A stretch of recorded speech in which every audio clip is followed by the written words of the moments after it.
Hello, welcome to another rendition of Kingdoms Evolution. I hope you guys are all doing well. Thanks for joining the show. My name is Joe Finn. This is one gazillion shows under the belt. Let's see what we can do. So the title of the show is The Golf Escape. So I'm going to take you on my personal journey through golf. It started in college. Started my final year at St. Louis U with my business fraternity Alpha Kappa Psi. I had played golf before, but generally didn't play through high school. Didn't play through grade school. I would play every now and then with my dad at a resort. Maybe hit some golf balls at a range. No attachment to it. I always thought it was slow, dull, boring, and I didn't understand how young people were able to play golf because it was so slow, so much time where you were doing nothing, no action, no competition. Really, just the whole excitement and enticement of golf was completely lost on me. That all changed. I can't tell you the second or the moment, but I played at Old Columbia with my fraternity in an individual play tournament, and somehow I won it.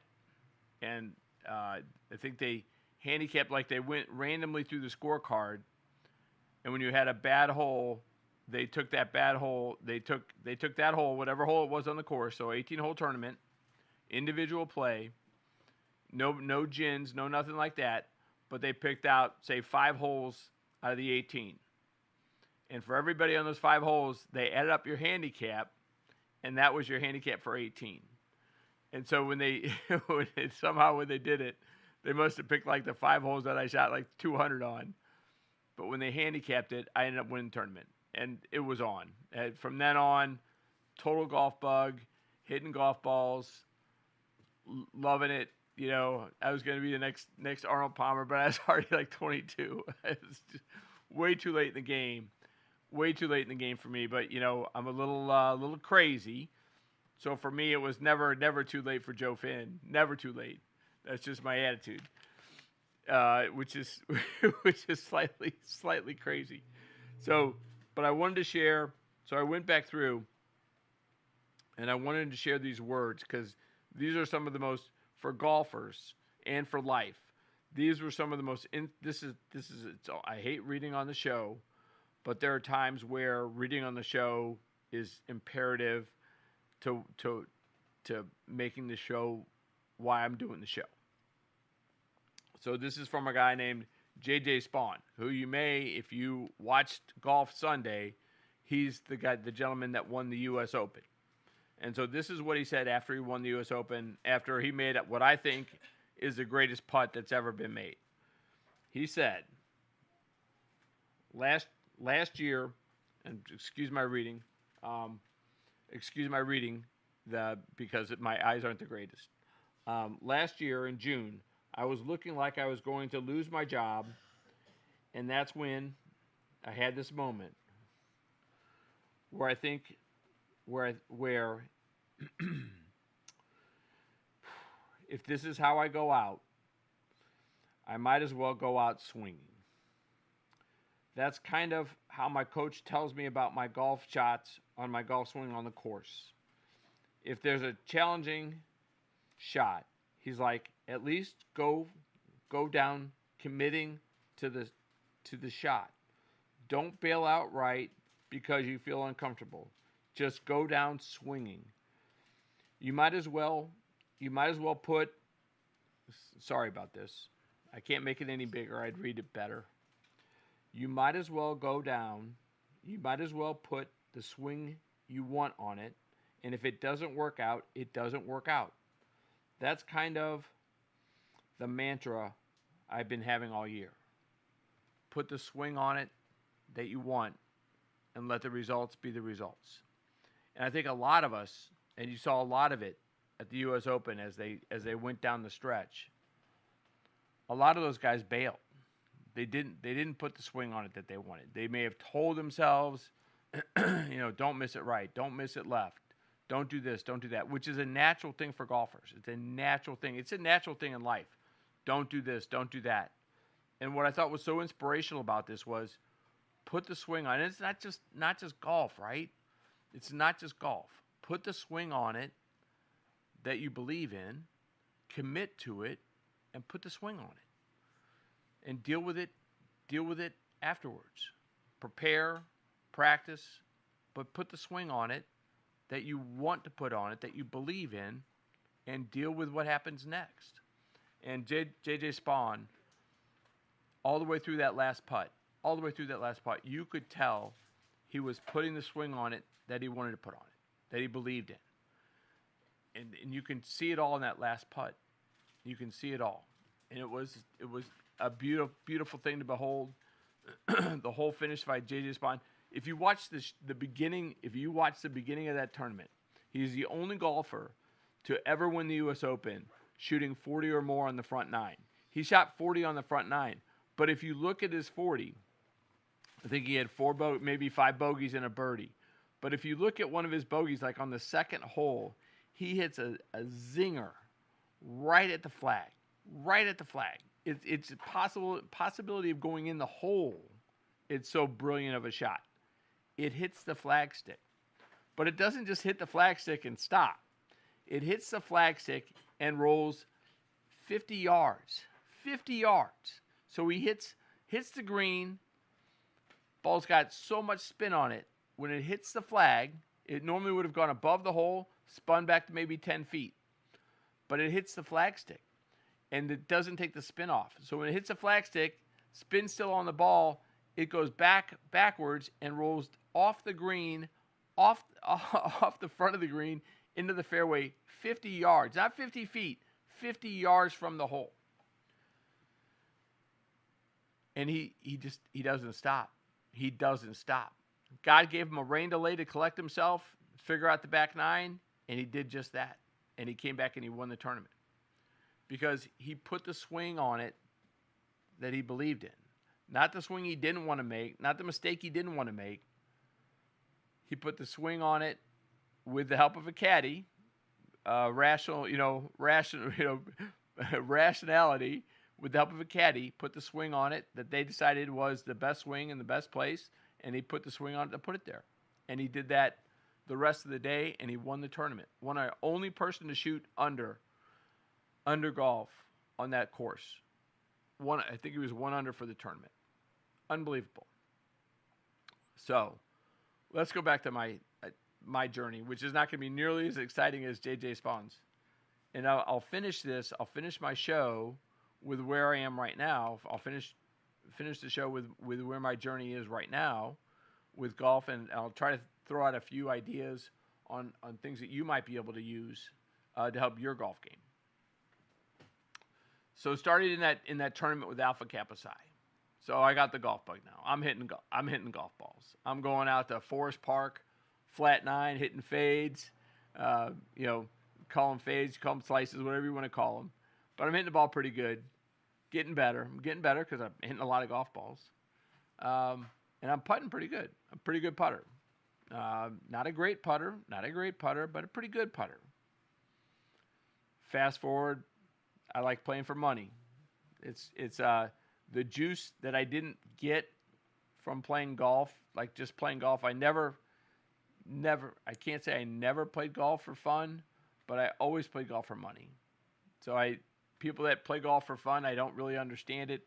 I know there's some people out there that play for their gin. I know there's some people that play out there for amateur status and to get their gin down so they can compete for the Missouri Amateur. Golf was always about money for me, always. I played with a gentleman by the name of Bob Gibson, who has since joined the spiritual world. Fun guy, enjoyed his company tremendously. When I first started playing, we'd play 25 cents a hole. And he wasn't that good a golfer, but neither was I. But by the time we got done playing for 25 cents a hole, I was a pretty good golfer. I don't know what my handicap was because I didn't keep a handicap back then. But I will tell you that I played in the championships for tournaments, for individual play in a few tournaments, and competed till the last day, till the final round. I remember one time we had a playoff at 18 in Forest Park. It was me and one other gentleman. And 18 at Forest Park used to have a little creek that ran in front of the green, about 260, 270 out, 280 out. And the first playoff hole, of course, I hit my ball right in the creek. A beautiful drive, crushed the ball right in the creek, because Forest Park at that point in time was a concrete runway, and so your ball never stopped. So if you hit it, you may only be hitting it 240, but it's going to run out 40 yards because it's just hitting on concrete, and that's exactly what my ball did. So I lost that in a playoff, but that's how good my game was. My game was putting, pressure putting, chipping. It was good, solid. This was oh my gosh, what year could this have been? So 1983 I graduated, so we're talking maybe 1990. Gosh, that's 35 years ago. Holy cow, I'm old. Anyway, I'll kind of speed through this a little bit. So I'm a pretty good golfer, competitive, but I play for money. And I'm not a rich man. Didn't have a high-paying job. I like to drink. I worked. I was terrible at sales, but I was in sales because it gave me flexibility to play golf, of course. So I would play with money, and I got addicted to it. I got addicted to gambling with money, and it's a high. It's that rush, that adrenaline rush of playing for money. There's nothing like it. And unfortunately, like flying to the sun. I forget the Greek mythology name of flying too close to the sun, but I flew too close to the sun, and we went to a trip down to Biloxi, Mississippi, and it was a bus trip. 25 guys, but I was playing really good golf, really good, and I was winning the money. I was doing well, but the one night I went out, I overserved myself. No one overserved me. I overserved myself, and without a whole lot of sleep and playing for money that I had in my pocket, but that I didn't. It was money that I really couldn't afford to lose. It was I had it in my pocket to pay it, but I didn't really have. I wasn't a rich man. I was playing for more money than I could afford to lose. Woke up, and I don't remember which hole. I don't remember the exact putt. But at some point in time during that round, the alcohol caught up with me, the pressure caught up with me, and I got a yip. And anybody that's ever gotten a yip when you're putting at golf, it is unbelievable. So you're standing over the ball, you're going to putt it, and yesterday, putting it great, making putts, putting a stroke on it, some of them going in, some not going in, but I'm no physical fear, and that day I developed the yips, and it's an uncontrollable physical impulse at the striking of the ball. And what happens when you develop a yip is you can't get rid of it. You cannot get rid of a yip. And I'm trying to think of the baseball pitcher's name that had the yips so bad pitching. He was left-hander. I can't believe I can't remember his name because he ended up Ankiel. So he was a left-handed pitcher. Well, he was a left-handed pitcher. They brought him up too soon, put too much pressure on him, or maybe it wasn't too soon. Anyway, his mind overrode, got so involved in the pressure of the moment that his physicality changed, and he got the yips. So he had no idea he could throw a fastball, he could throw a baseball 100 miles an hour. The problem was with an uncontrollable physical movement at the release of the ball, he had no idea where that ball was going. And he basically was putting everybody's life at risk.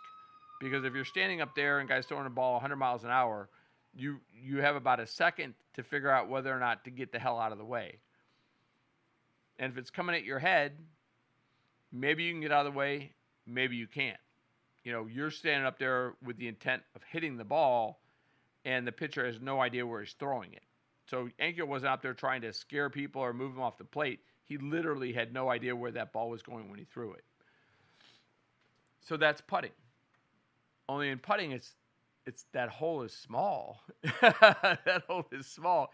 You're not putting anybody's life at risk, mind you, but that hole is small. And so when you get an uncontrollable physical movement at the striking of the ball, you can take. I remember one time having a 6-inch putt, which in a gentleman's game they just give it to you. But when your opponent knows you have the yips, they're not giving you jack shit, because they know that 6-inch putt, in your mind, you're thinking about the yips. So they don't know there's a possibility that you're going to yip that putt, even from 6 inches out. Absolutely 100%. And so this started in the 90s. In the 90s. And I keep playing golf for money. Well, now I'm not winning money anymore, as you can imagine, because when you have the yips, you're missing putts. You hit great tee shot, great iron shot, got 10 foot for a birdie. Now you've got 15 foot for a par because you yipped the ball, 10 feet past. Now when you're 10 feet out, you're just trying to get the ball. You're not even trying to make the putt anymore. You're just trying to get it close enough where you don't have the yips. Well, it's a different mindset. Different mindset. Your game's done. Stick a fork in you. That's where I was. And so the next 15 years, I had the yips. I had them. I could make some putts. They'd get close. I could survive the yips to a certain extent. Went to a stand-up putter, went with just taking my right, changing the grip, changing the stance. Everything about it changed. So the whole goal was to be able to stand over a 3-foot putt without worrying about the yips, changing that into an 8-foot putt. And I've been successful. I still have the yips, but I've been successful in changing my grip, changing how I hold the putter, changing what muscles I putt with, and I no longer have the yips at the ball for that stroke. But I promise you, and I don't do this because there's no point, you don't want to remind yourself, but if I go back to the way I used to putt, which is just typical right hand underneath the left hand and putting a stroke on it, I've got the yips. They're still there. So I don't do that. I don't remind myself that they're still there. But I know they're still there because I have reminded myself. The golf journey, but what golf always was for me, always is, and always has been, is it's that moment when you're striking that golf ball, when you're putting a swing on it, it is the great escape. I'm not thinking about bills. I'm not thinking about money. I'm not thinking about relationships. I'm not thinking about anything else. But the moment I strike that ball, my golf swing, and trying to hit it forward as far as I can or as high as I can or a distance. And it's been that way for me, escaping reality, the things that I should be doing or the things that I, could be doing. It's been that escape for me since 1982, 1983. And it's been a beautiful journey, not just escaping, because as I escape, I find that I get better at the things I do. I'm still getting better. I'm 64 years old, and I'm still getting better at golf. I'm not saying I have great moments. I don't have bad moments. I'm not saying that necessarily my score is always better than it was the day before. But what I am saying is, every time I play golf, I get better and better at making adjustments at that round.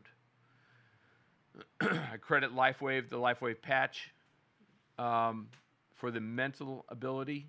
The LifeWave X39 patch, I give them great credit for my physicality. At 64, I can still strike the ball probably 270, 280. Not the past couple of weeks because I'm recovering.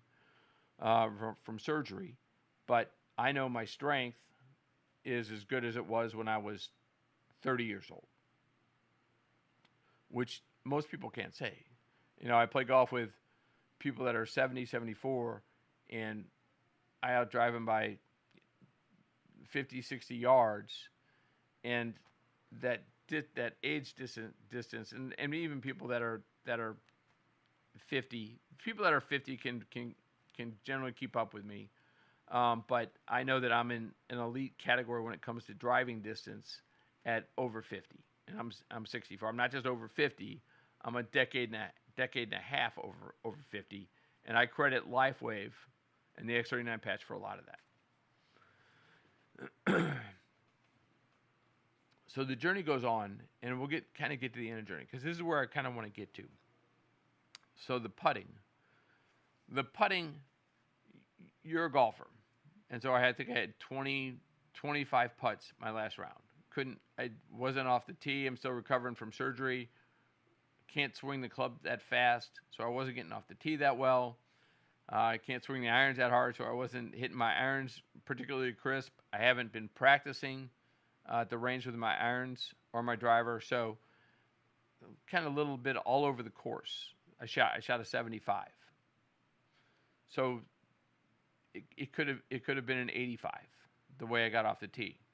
But my putting and my chipping, which is what we're going to talk about today, my putting and my chipping, turned my 80, 82, 83 into a 75. And so I want to give you a couple swing keys for those of you that are out there. And I guess, so I'm going through this pretty fast. So we'll just do the first half of the show on my golf escape. Putting. So first thing you want to do is the Delta Putt Trainer. DELTA. Delta Putt Trainer. Buy it. You can buy it online. It's $30, $40, $50. It doesn't matter. It'll pay for itself in 3 months or in 1 day. The Delta Putt Trainer teaches you the proper golf stroke. Your proper putting stroke. Not my proper putting stroke, but your proper putting stroke. With your putter, your stroke. I will tell you what I've learned from the Delta Putter. And I've had the Delta Putter probably for a year. But it's taken me a year using the Delta Putter to figure out how it interacts with the golf green. The Delta Putter you can practice within your house. Put it on a hard surface. It has triangles, little bumps in it that teach you whether or not your putter's square. So the first thing that has to happen is your putter, you have to have confidence that your putter is going to be square coming through the ball. And what I mean by square is the putter face itself is going to be square through your line. So some of us bring the putter back a little bit.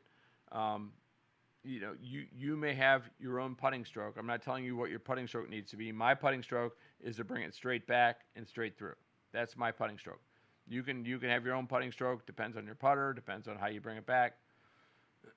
But for my putting stroke, I bring it straight back, straight through. And what I found was inconsistency. So even with a very expensive putter, LA Golf putter, which has no vibration through the strike, nothing.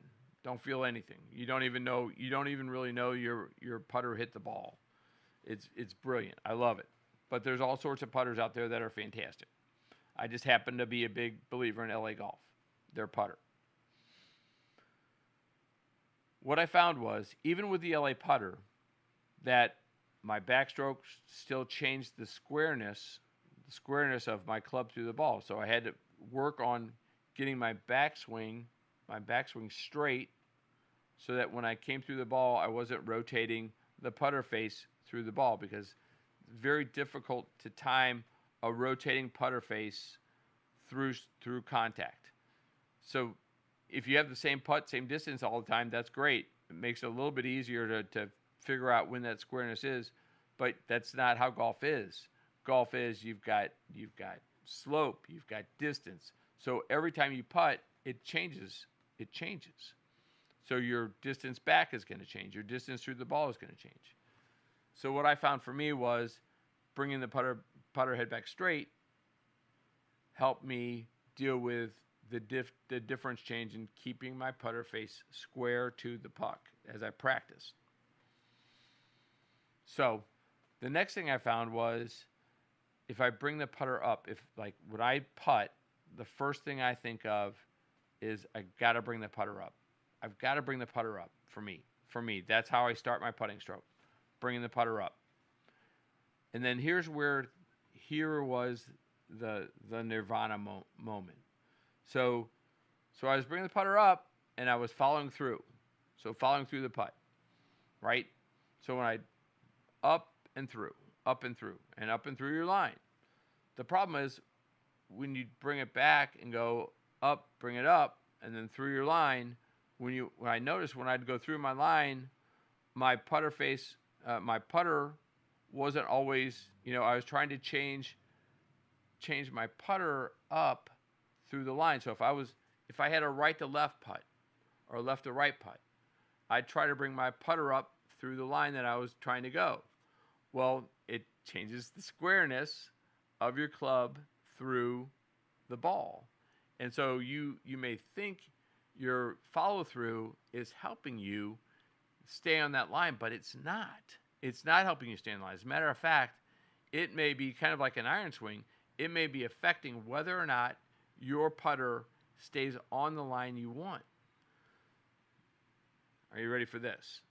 So then what I discovered was when I bring the putter up, if I go down through the line, if I go down through, not up through the line, but if I go down through the line, my putter still comes up at the end of the swing.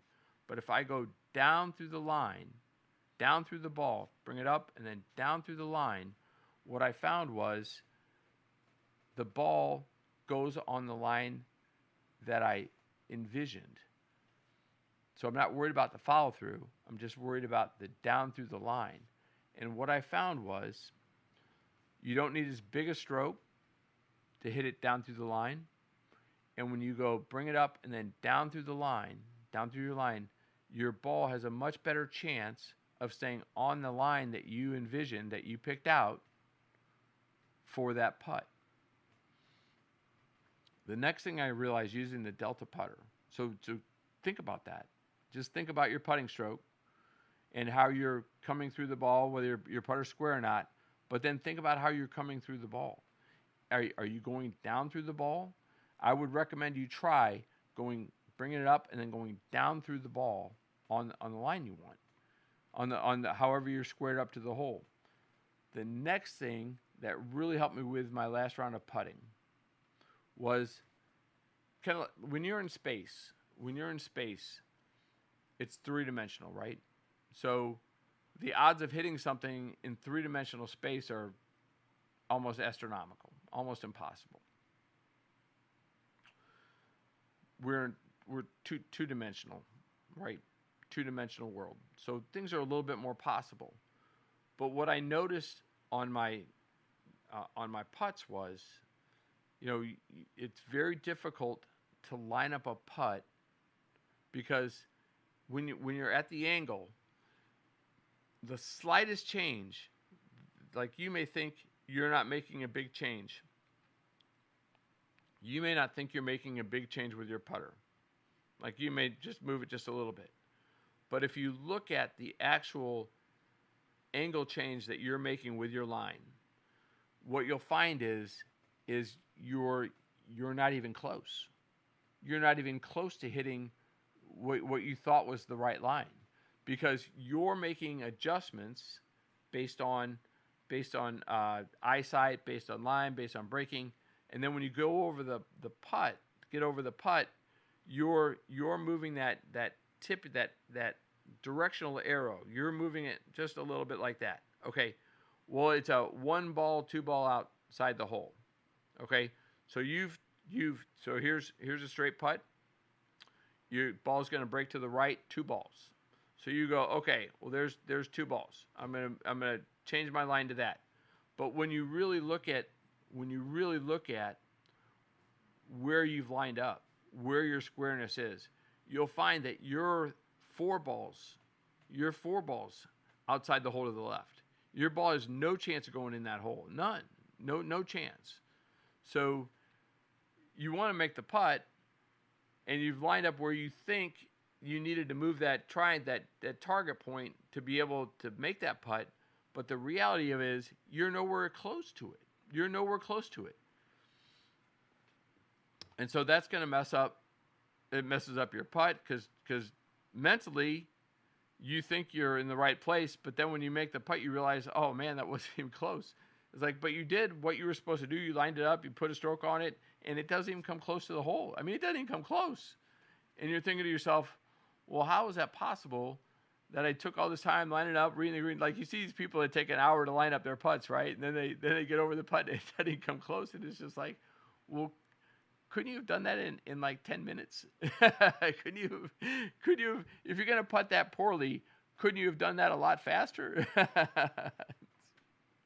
We all know, we've all been there, we've all done that, and we all play with people that do that all the time. Like, if you're going to putt poorly or play poorly, play quickly. And that's a request going out to all those high handicappers out there. If you're going to play poorly, play quickly for the rest of us. My point being is that the angle that you choose, the movement that you make in your targeting for that putt, that line is much smaller. That change of direction is much smaller than you think it is. Much smaller. Like if you want to play a putt in the hole, and you're a good putter, and you're bringing it up and down through the line. If you want to play a putt into the middle of the hole, let's just say you want to play it, it's going to break a half a ball to the right. Okay? Your movement on your line is absolutely minuscule. Let's say a 5-foot putt. Your movement on your lineup to that putt is almost undetectable. And if you move it any more than that, you're going to miss the putt to the right. And that's your body's going to react to that. You having the wrong alignment. So just up, down through the line, and then when you're lining your putt up, stop overestimating the break. Hold on. Let me take that back. It's not about overestimating your break, okay? It's about overcompensating for the break of a short putt. Just move that arrow just a little bit on your targeting. Just move just a little bit. You don't need to move it.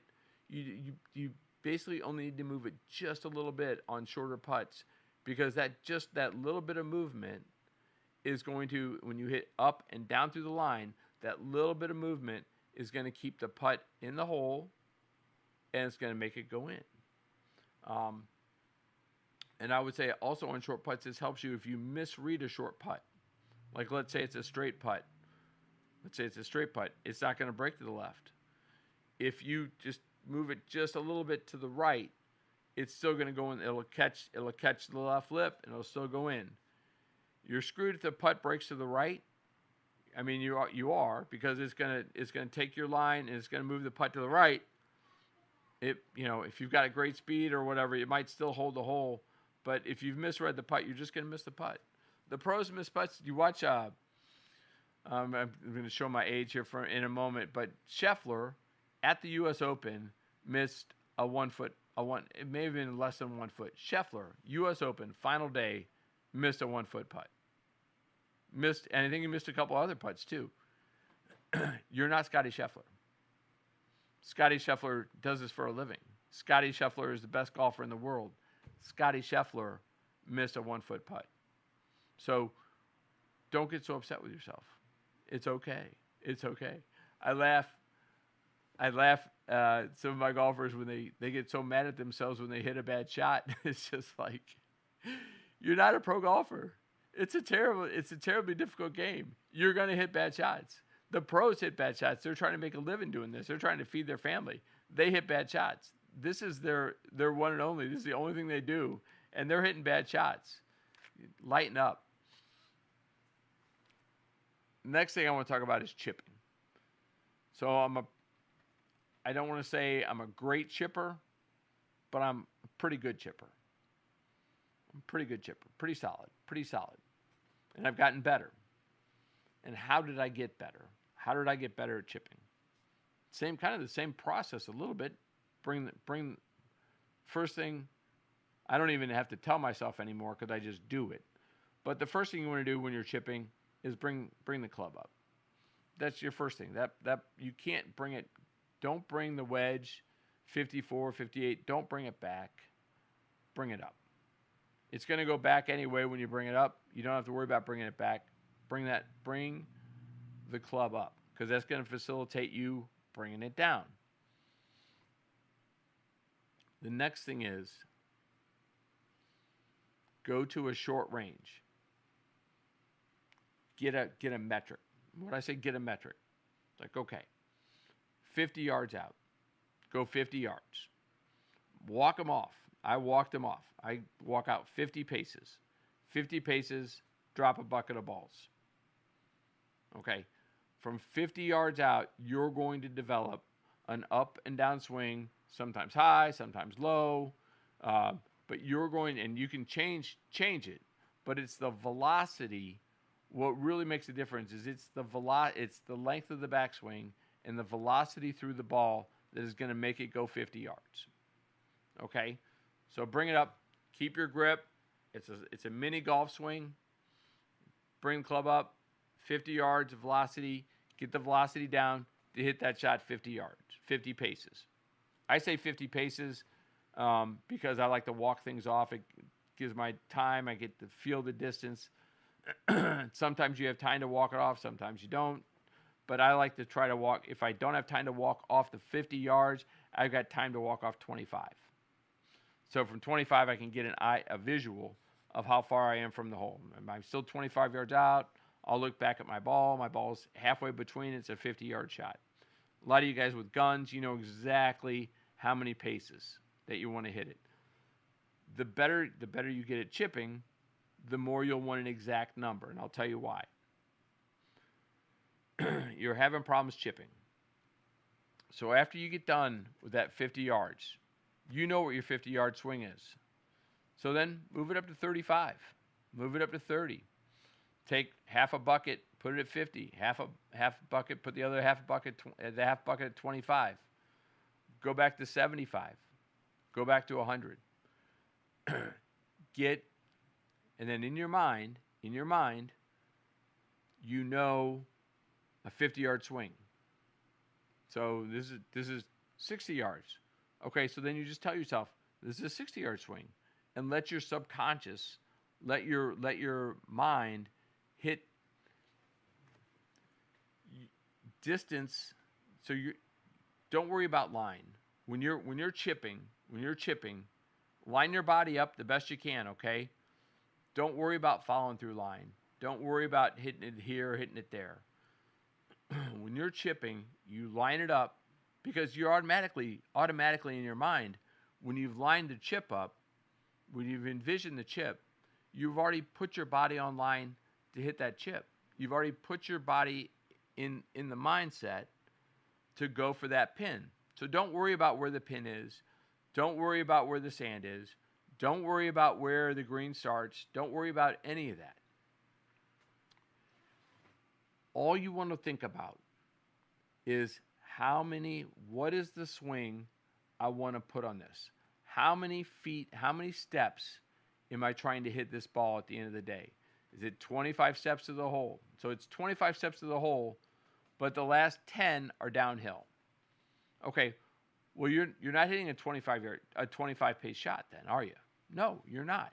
You're hitting a 20 pace shot because it's going to roll out 5 paces after it hits the green. So all you want to do on that shot, 20 paces. So 20 paces, it's going to roll out 5. So when you get over your ball, you're not thinking, I'm going to hit this 25 paces. You're thinking, I'm going to hit this 20 paces. So I'm going to focus on up and the 20 pace stroke. Line it up. 20 paces is all you're thinking. That's all you're thinking. 20 paces. and it's in your subconscious that your swing, your hands through it, is going to be a 20 pace shot. Last clue I'll give you, last thing that's really helped me improve my short game is this. And it's still a stroke. It's still, don't try to block it. Don't try to do it. It's still a stroke. It's just a golf stroke. It's just use your grip, putting it up, bring it through.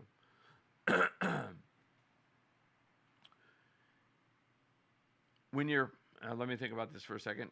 So I lost my train of thought. So a lot of people look up when they're chipping. But if you go to a short range and you practice a 50-yard shot and you feel comfortable with a 50-yard shot, it's going to work for 25. It's going to work for 75. So just, it's the same stroke. It's just a little bit bigger. So just let your subconscious change the distance. Let your subconscious know that you've already lined it up with the pin, so you're not trying to look up and see where you've hit it. And just do your best to hit that distance. And if you walked it off wrong, if you didn't hit it wrong, it's okay. It's okay. You did what your job was, which is to try to put a 50 pace swing on it. If you don't put a 50 pace swing on it, it's okay. It happens. You know, it happens. If the pin's in the back of the green and it's 70 paces to the pin, are you hitting the ball 70 paces? No, you're not hitting the ball 70 paces. And why aren't you hitting it 70 paces? Because if you hit it 72, you're off the green and off the back, and you've got no room to work with to get up and down. So you're only hitting it 65, and you're hoping maybe it's 65 or 67. You know, you're hoping it rolls out a little bit more than it would, or whatever. There's a little bit of luck to it, but you're not trying to hit a 70-yard shot when the pin's on the back 70 yards. You're trying to hit it 65. And if it rolls out, 10 feet, you've got a 6-foot putt. It's okay. It's doable. Go back to my putting instructions. Try to keep it below the hole. All right. And that's where my golf journey has taken me. And it's I'm probably putted the best I've ever. I had 25 putts my last round, slow greens, so they made them a little easier to read. But the up and down through the putting has really fired up my game. Very, very. That's why I did a show about golf today. That's why I did this show about golf, was because I wanted you to understand, like, it wasn't just the up and the follow through. It was the up and the down through, not the follow through, the down through, that really allowed me to pick out a line. And now when I line it up, I know my change of my targeting of a right or left breaker is minimal, absolutely minimal, because I know that any slightest change in my targeting is actually very, very tremendous. So unless a putt's breaking a lot, I'm not changing my targeting. I'm changing my targeting very little. I'm changing it, but I'm changing it very little, because when I go up and down through the ball, I know I'm going to hit that line, and that line doesn't have to be tremendously outside, tremendously different from my regular straight putt. It just needs to be just a little bit. So that's what I would tell you is just change your targeting just a little bit. Just a little bit. Envision the arrows 1,000 times. Envision your line from the ball on a right to left breaking putt 1,000 times out. 1,000 times out. Not 10 times out, not 10 feet out, but 1,000 times out. Where is that arrow? Where is that change really taking your ball at when it leaves your putter?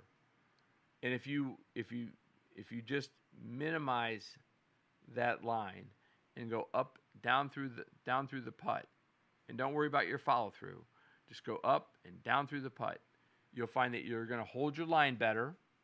And when you hold your line better, you can minimize that change from just a straight putt, You can minimize that change of body, that change of where your line is, where you're aiming, and it'll make you feel more comfortable over the putt. And just understand, at the end of the day, the pros miss 1-foot putts. They do. They miss them. So you're going to miss some putts. Just get over yourself. All right, we're going to take a break. I think that's the golf end of my show. I have no idea how I'm going to finish the show for the last 10 minutes, but I'll come back with something.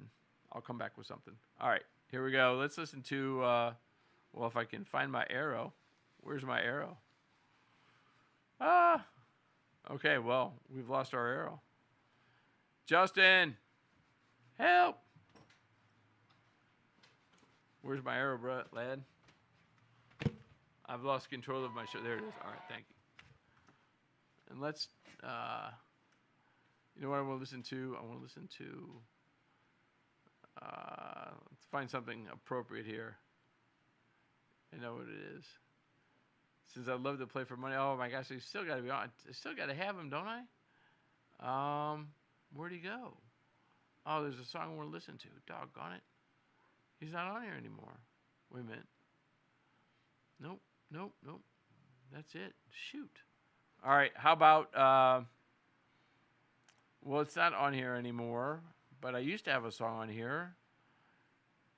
Here, we'll play, so the next time you play golf, this can be your motivational song.